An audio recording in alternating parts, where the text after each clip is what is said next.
আমি মাঝে মাঝে মাকে রাগ হয়ে কথা বলি, কিন্তু আমার রাগের উদ্দেশ্য হলো মাকে ভালো রাখার জন্য কথা বলা। এতে মায়ের কোনো অভিশাপ লাগবে কিনা?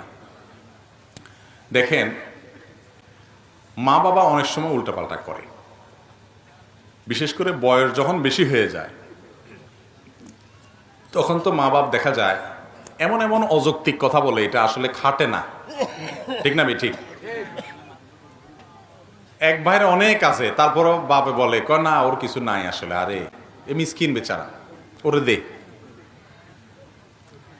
একটার দিকে টানে তো টানতেই আছে, আর একটা দেখতেও পারে না।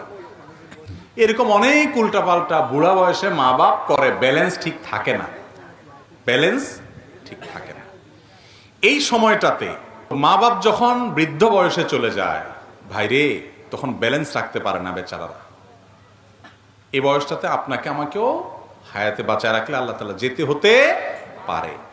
পৃথিবীতে সকল সন্তানের কাছে, সকল বাপ মা, হাতে গোনা ব্যতিক্রম কিছু থাকতে পারে, সব সময় ব্যাকডেটেড থাকে। ব্যাকডেটেড বুঝেন মানে কি? ওল্ড, আগের যুগের, খাটে না এমন কথাবার্তা বলে, স্মার্ট না।